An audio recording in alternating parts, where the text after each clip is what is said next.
আপনাকে একটি কথা বলতে পারি দিদি, ইলিশ মাছ নিয়ে আসুন, আমি বেচে খাইয়ে দিচ্ছি।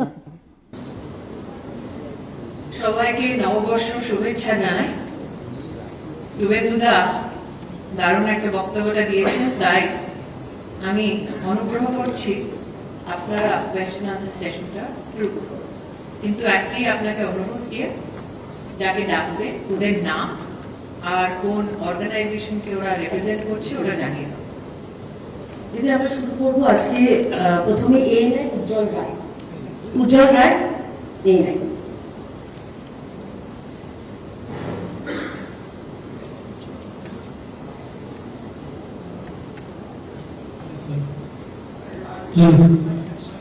मैम, जिस तरह से एक वादा किया गया है कि भय आउट भरोसा इन, भय मुक्त बंगाल बनाना है, तो मुख्यमंत्री ममता बनर्जी लगातार ये आरोप भी लगा रही है कि और भी राज्यों में जिस तरह की जो घटनाएं घटती है महिलाओं के ऊपर, बीजेपी वहां से नजर को घुमा के यहाँ पे जिस तरह का जो वादे कर रहे, क्या वो पूरा कर पाएंगे? तो क्या एक बड़ा चैलेंज आप लोगों के लिए महिला सुरक्षा, जो सबसे बड़ा मुद्दा है बंगाल में, जिस तरह की घटनाएं आरजीकर में देखा गया है, दूसरे कॉलेजेस में देखा गया है, तो क्या एक बड़ा चैलेंज, क्या एक रोड मैप आप लोगों ने इसके लिए बनाया है?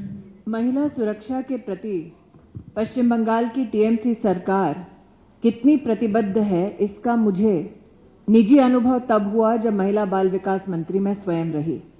प्रधानमंत्री मोदी ने देश भर में हर जिले में वन स्टॉप सेंटर की स्थापना की घोषणा की थी। वन स्टॉप सेंटर वो व्यवस्था है जिसमें अगर कोई भी महिला किसी हिंसक घटना में प्रताड़ित हुई है, उसका या बलात्कार हुआ है, उसे किसी प्रकार का हरासमेंट हुआ है, तो उसे आश्रय, पुलिस की मदद, लॉयर की व्यवस्था और मेडिकल सपोर्ट की व्यवस्था वन स्टॉप सेंटर में घोषित प्रधानमंत्री की राष्ट्रीय स्कीम। इस स्कीम को पश्चिम बंगाल में उतारा जाए, इसके लिए मेरा निजी संघर्ष रहा तृणमूल की सरकार के साथ। आज देश भर में 900 से ज्यादा वन स्टॉप सेंटर स्थापित किए हैं भारत सरकार के सौजन्य से, जो 100% भारत सरकार द्वारा फंडेड है। साथ ही आपको याद दिला दूं कि महिला ने बार बार हमारे देश में आवाज उठाई है कि एक बार जब केस पुलिस के सामने प्रत्यक्ष रूप से प्रमाणित होता है तो जुडिशियल व्यवस्था ऐसी होनी चाहिए कि जल्द से जल्द उसे एक निवारण मिले, जस्टिस मिले। महिला को पूर्ण रूप से न्याय दिलाने के लिए भारत सरकार के सौजन्य से देश भर में 1000 से ज्यादा फास्ट ट्रैक कोर्ट स्थापित किए मोदी सरकार ने, जिसके अंतर्गत अब तक की जो मेरे पास संख्या है लगभग 3,71,000 केसेस में महिलाओं को न्याय मिल चुका है। ये मोदी सरकार का न्याय संगत ट्रैक रिकॉर्ड है। जहां तक बात आती है पश्चिम बंगाल की, आपने आरजी कार के केस का विशेष उल्लेख किया। ये दुख की बात है कि उस घटनाक्रम में जो विक्टिम हैं, उनकी माताजी ने जब अपने डेमोक्रेटिक राइट का निर्वहन किया, अपना कैंडिडेचर भरना चाहा, तो तृणमूल से इंस्पायर, तृणमूल के आदेश अनुसार गुंडों ने उनका न सिर्फ घेराव किया बल्कि सामाजिक बहिष्कार करने का भी प्रयास किया। पश्चिम बंगाल में तृणमूल की सरकार और तृणमूल के नेताओं का महिलाओं के प्रति क्या व्यवहार है, इसका प्रमाण स्वयं भारत की मीडिया दे चुकी है। रिपब्लिक रूम की दे। তৃণমূলের তরফ থেকে বারবার দাবি করা হচ্ছে যে বিজেপি পশ্চিমবঙ্গে ক্ষমতায় এলে মাছ খাওয়া বন্ধ করে দেবে, এই বিষয়ে কি বলবেন? আপনাকে একটি কথা বলতে পারি দিদি, ইলিশ মাছ নিয়ে আসুন, আমি বেচে খাইয়ে দিচ্ছি। পশ্চিম বাংলার আজকে কি চ্যালেঞ্জেস, একটি রিপোর্টার বলছেন মহিলা সুরক্ষা, আজকে ইকোনমিক চ্যালেঞ্জেস কত। প্রধানমন্ত্রী মোদী বলেছেন কি পশ্চিম বাংলায় মাছের যে প্রোডাকশনটা ওটাই একটা চ্যালেঞ্জ হয়ে গেছে।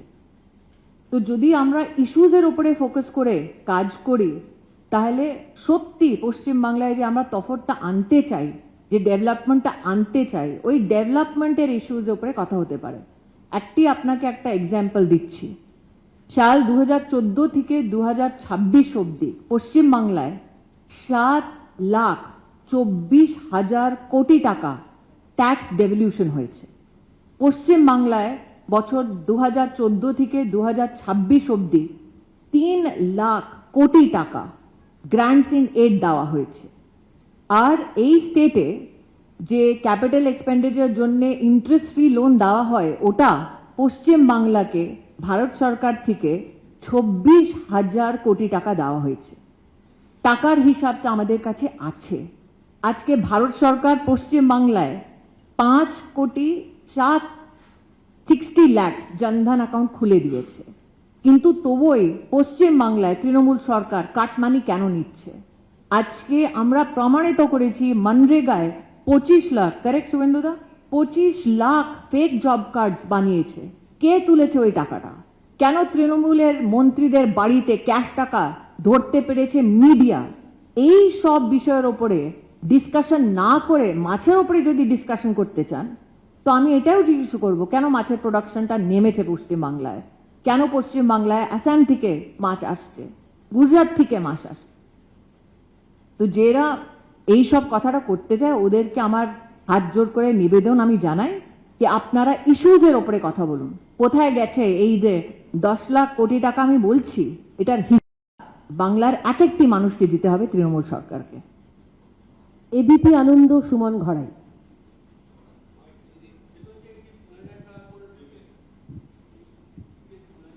দেওয়ার ঘোষণা করেছেন মহিলাদের, এই 3,000 টাকা কি সমস্ত মহিলাদের দেওয়া হবে? হ্যাঁ, না কোনো প্রত্যেকটা প্যারামিটার আছে? মহিলাকে দেওয়া হবে, আচ্ছা, এটাই আমাদের সংকল্প।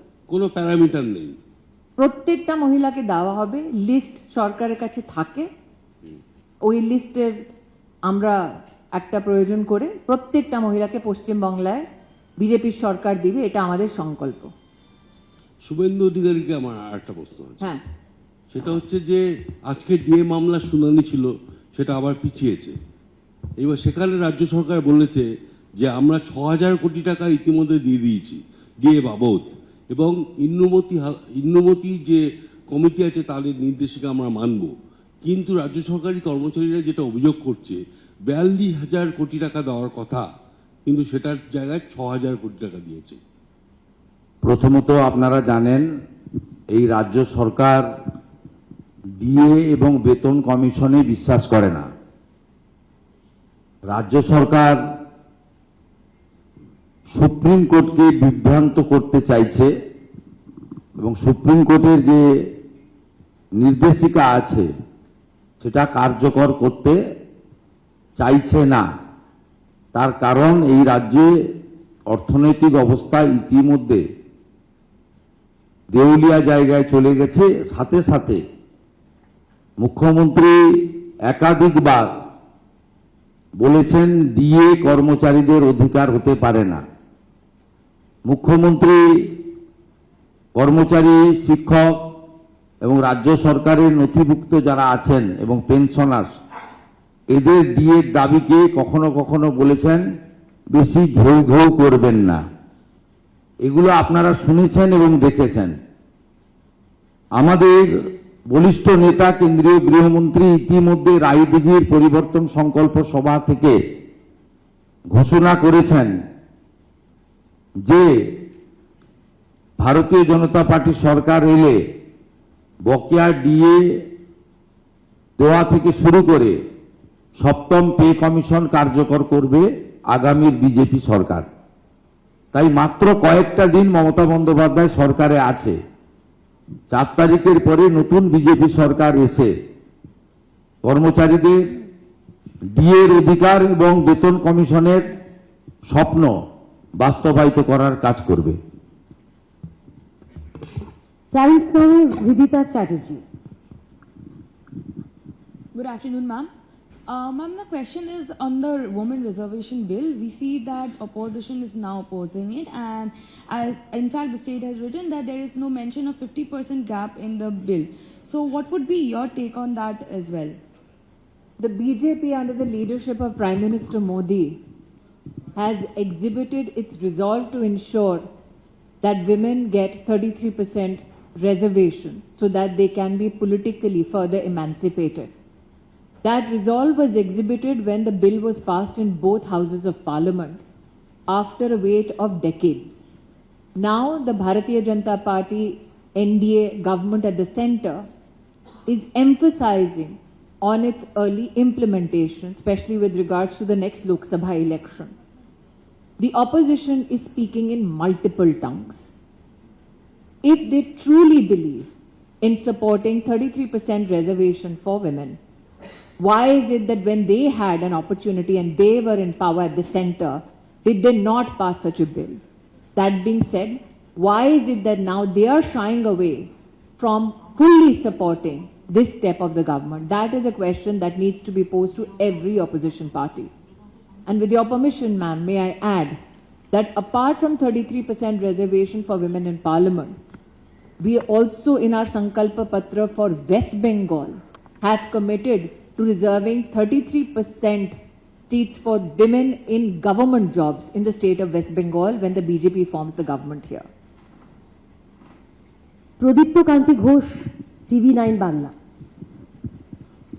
ম্যাডাম, আপনি বললেন যে মাছ কখনো ইস্যু হতে পারে না, কিন্তু আজকে সকাল থেকে না, দেখা আমি যাচ্ছে এটা বললাম না, আমি বললাম কি আপনি যদি চান আমি এখানে এক্সিবিট করতে পারি কি মাছ কিভাবে বেচে খেতে পারি আমরা, হ্যাঁ, কিন্তু কিন্তু আজকে ওটা বিষয়টা নয়।